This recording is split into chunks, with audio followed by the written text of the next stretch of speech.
Definición central y origen mitológico. El complejo de Edipo es un concepto fundamental dentro de la teoría psicoanalítica desarrollada por Sigmund Freud. Describe una fase crucial del desarrollo psicosexual que ocurre, según Freud, entre los 3 a los 5 o 6 años de edad. Esta categoría se denomina edad fálica. Su núcleo es la constelación de deseos y conflictos inconscientes en la que el niño, en la versión masculina, experimenta deseo posesivo y libidinal hacia la madre. La madre es el primer objeto de amor y satisfacción. El niño desea su atención exclusiva y sus cuidados y de forma inconsciente y pulsional poseerla. Hostilidad, celos y rivalidad hacia el padre. El padre es percibido como un rival, un obstáculo que se interpone en la realización de sus deseos hacia la madre. El niño puede desear su desaparición o incluso la muerte en la fantasía inconsciente. Angustia de castración. El conflicto se resuelve en el caso del niño con el surgimiento del miedo a la castración. El niño, al que percibe la diferencia anatómica entre los sexos, interpreta de forma errónea que la niña ha sido castrada, temiendo que su padre, el rival, lo castre como castigo por sus deseos hacia la madre. El niño reprime sus impulsos. El nombre de este complejo proviene de la tragedia griega conocida como Edipo Rey de Sofocles, donde el protagonista, sin saberlo, mata a su padre, Layo, y se casa con su madre, Yocasta. Freud vio en este mito la representación universal de un deseo infantil inconsciente. Un desarrollo detallado del proceso en el niño. Freud postula que el complejo de Edipo no es un evento sino un proceso con etapas. Primero, fijación en la madre. El niño dirige toda su libido, es decir, la energía psíquica, hacia la madre, quien es la principal fuente de placer. Segundo, percepción del padre como rival. El niño se da cuenta de que el padre también tiene una relación privilegiada con la madre. Surgen los celos y la rivalidad. El niño puede mostrar comportamientos como intentar interponerse entre ellos, preferir que la madre lo acueste o expresar deseos de casarse con su mamá. Tercero, clímax del conflicto y angustia de castración. Este es el punto crucial. El conflicto llega a su punto máximo cuando el niño, de manera fantasiada, desea eliminar al padre. Sin embargo, al observar la ausencia de pene en las niñas o en la madre, desarrolla la teoría sexual infantil de que ha sido castrada. Esto genera en él un miedo intenso a que su padre lo castre como venganza por sus deseos incestuosos. Cuarto, resolución y represión. Para evitar la amenaza de castración, el niño reprime, empuja al inconsciente sus deseos hacia la madre y sus impulsos hostiles hacia el padre. Este es un paso fundamental para la salud mental. Quinto, introyección de la autoridad, el super-yo. La energía de los impulsos reprimidos no desaparece, se transforma. El niño internaliza las figuras de autoridad, principalmente el padre, y sus prohibiciones, formando así el super-yo. La instancia psíquica que actúa como conciencia moral y la del yo y censura, el super-yo es por lo tanto el heredero del complejo de Edipo. El complejo de Electra, la versión femenina. Freud y de manera más prominente Carl Jung, quien acuñó el término complejo de Electra, propusieron una versión paralela para las niñas. El proceso es más complejo y fue objeto de debate incluso entre los psicoanalistas. Fase inicial de apego a la madre. Al igual que el niño, la niña tiene a la madre como primer objeto de amor, descubrimiento y envidia del pene. La niña se da cuenta de que no tiene pene y lo vive como una falta. Culpa a la madre, su primer objeto de amor, por restar castración y desarrolla envidia hacia el pene. Cambio de objeto de amor. Como consecuencia, la niña abandona a la madre como objeto de amor principal y dirige su deseo hacia el padre, quien posee el pene que ella desea. El deseo se transforma en el anhelo de recibir un hijo del padre, sustituto del pene, rivalidad con la madre. La madre se convierte ahora en la rival por el amor del padre. La resolución en la mujer es más drástica que la angustia de castración en los niños. Freud sugiere que el complejo se resuelve de manera más gradual cuando la niña reprime sus deseos y se identifica con la madre, internalizando también sus normas y roles. Sin embargo, para Freud, consideraba que al no experimentar una angustia de castración tan intensa, el super-yo femenino podía ser menos rígido, una idea muy controvertida en su momento. Puntos de vista y críticas al concepto. El complejo de Edipo ha sido ampliamente debatido, criticado y reinterpretado. Perspectivas psicoanalíticas clásicas, en Freud lo considera una estructura universal y fundamental para el desarrollo de la personalidad, la moral, es decir, el super-yo, y la neurosis. La psicopatología adulta se interpreta a menudo como una fijación o regresión a este conflicto no resuelto. Perspectiva neopsicoanalítica. Autores: Klein y Winnicott. Autores como Melanie Klein sitúan al conflicto edípico en una etapa mucho más temprana, en el primer año de vida, vinculándolo a las pulsiones de vida y muerte. Donald Winnicott le da menos importancia a la sexualidad y más a la calidad del ambiente facilitador de la madre. Perspectiva antropológica. Malinowski. El antropólogo Malinowski estudió a los troviadenses, una sociedad matrilineal donde la autoridad la ejerce el tío materno, no el padre. Argumentó que los niños tienen rivalidad con el tío, no con el padre biológico, sugiriendo que el complejo no es universal en su forma freudiana, sino que está amoldada por la estructura familiar y social. Perspectiva feminista y de género. Críticas severas por su androcentrismo y la visión de la feminidad como una falta, se argumenta que la teoría perpetúa estereotipos de género y patologiza el desarrollo normal de las niñas. La envidia del pene es vista como una construcción cultural y no biológica. Perspectivas conductistas cognitiva. Rechaza la noción de fuerzas inconscientes y sexualidad infantil. Explica los comportamientos edípicos como aprendizaje por modelado. El niño imita al padre para obtener la atención de la madre y como una fase normal de apego, exploración de roles sociales. Crítica científica general. Se señala la falta de verificación empírica. El concepto se basa en la interpretación de recuerdos adultos y la asociación libre, no en la observación directa o reproducible de niños. Se le acusa de ser una construcción teórica no falsable. Reinterpretación simbólica y actual. Más allá de las críticas, el valor del complejo de Edipo puede residir en su potencia como metáfora simbólica de conflictos humanos fundamentales. La internalización de la ley y la cultura representa el momento en que el individuo deja de ser guiado solo por el principio del placer y aprende a aceptar las reglas, prohibiciones y límites de la familia y la sociedad, es decir, la ley del padre. La triangulación y la rivalidad es un arquetipo de cualquier situación triangular, donde dos sujetos compiten por el amor o la atención de un tercero. La renuncia necesaria para crecer simboliza la renuncia a los deseos primarios o imposibles, el incesto, como requisito para acceder a la madurez y a las relaciones objetales externas. Es la primera gran pérdida que permite el crecimiento. Conclusión, legado y vigencia. El complejo de Edipo es sin duda uno de los conceptos más influyentes y provocadores del siglo XX. Si bien su estatus como verdad científica universal es ampliamente cuestionado, su legado es innegable. En el psicoanálisis sigue siendo un pilar teórico central para entender la formación de la subjetividad y el inconsciente. En la cultura ha permeado profundamente la literatura, el cine, el arte y nuestra comprensión popular de la psicología. En resumen, el complejo de Edipo puede no ser un hecho, entre comillas, biológico universal, pero se erige como una poderosa narrativa sobre los conflictos fundacionales de la vida psíquica, el deseo, la ley, la rivalidad, la renuncia y el complejo proceso de convertirse en un sujeto autónomo dentro de un orden social.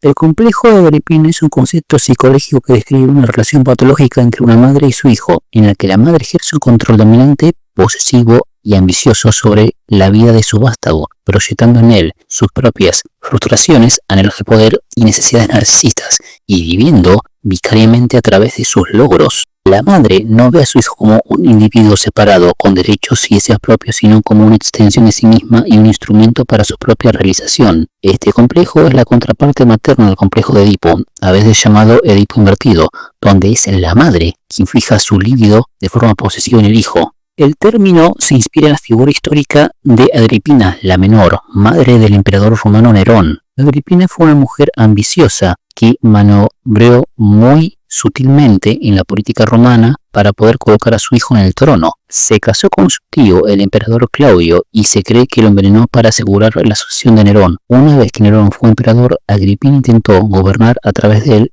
ejerciendo un control absoluto. Cuando Nerón empezó a rebelarse contra su dominio, ella fue eliminada por orden de su propio hijo. Características nucleares y dinámica relacional. Esta dinámica se manifiesta a través de un patrón de comportamientos y actitudes muy definidos. En la madre, la figura Agripina, primero, posesividad y control asfixiantes. Interfiere en todos los aspectos de la vida del hijo. Elecciones profesionales, amistades, relaciones sentimentales. Utiliza el chantaje emocional. Me vas a matar de un disgusto, la culpa y la victimización para mantener el control. Segundo, ambición proyectada y narcisismo. Los logros del hijo no son de él, son suyos.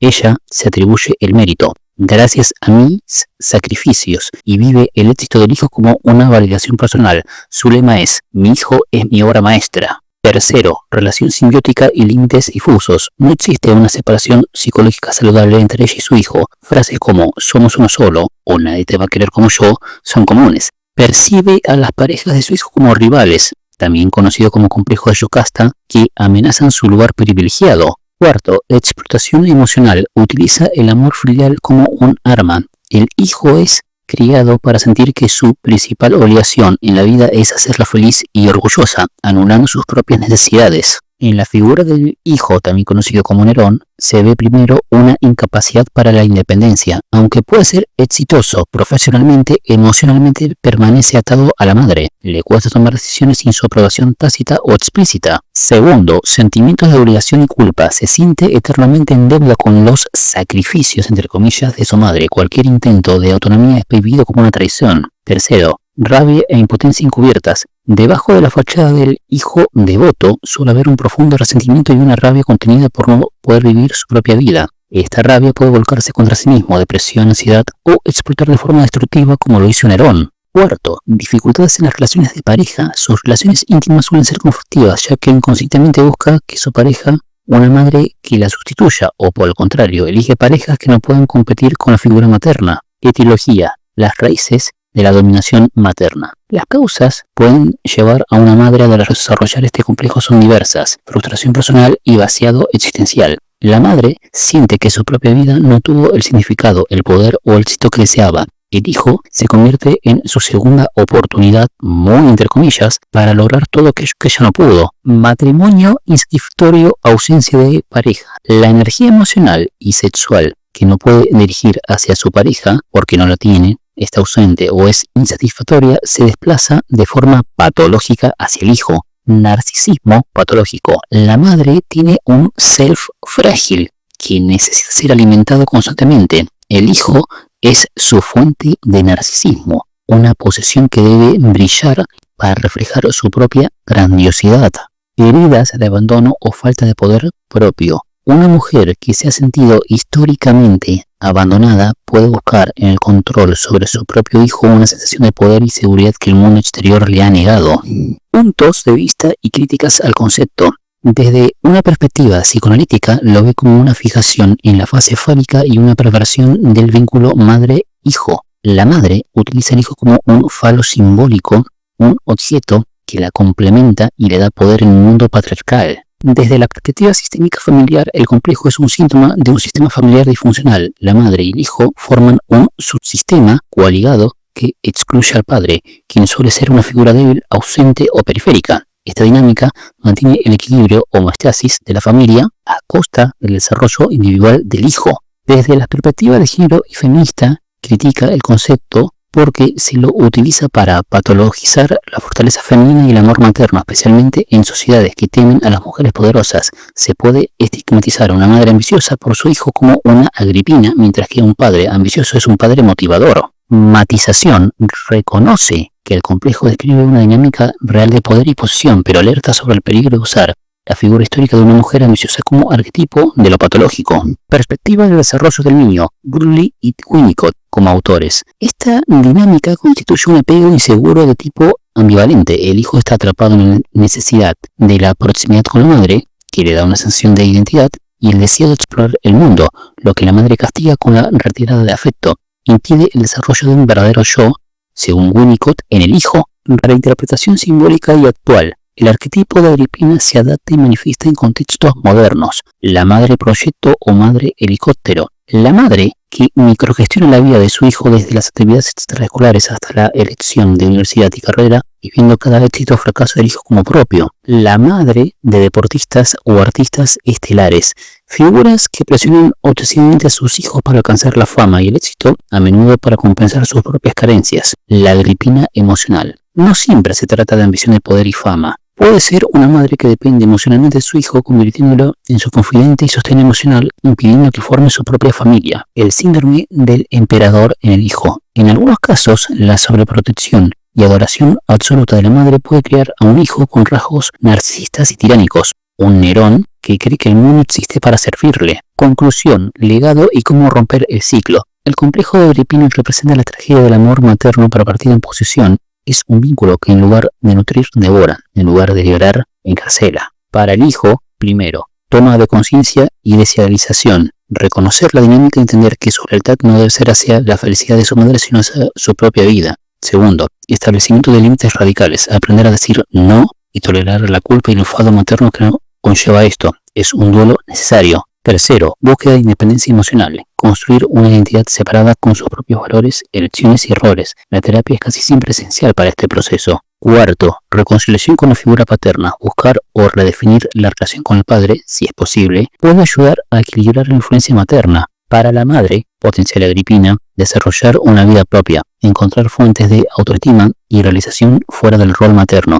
Intereses, una carrera, amistades, otra pareja, soltar el control. Comprender que el amor verdadero implica soltar y permitir que el hijo viva su propia vida incluso si comete errores. Buscar ayuda terapéutica para sanar sus propias heridas narcisistas y de vacío existencial y aprender a relacionarse con su hijo como adulto, no como extensión de sí misma. En resumen, el complejo de Agripina nos enseña que la tarea final de una madre no es ser el sol alrededor del cual su hijo debe girar, sino enseñarle a orbitar su propio centro. La grandeza de un hijo no es ser el trofeo de una madre, sino el legado de un amor, lo suficientemente sabio como para dejarlo ir. La verdadera realización materna no se mide por los logros del hijo, sino por su capacidad de ser simplemente el mismo.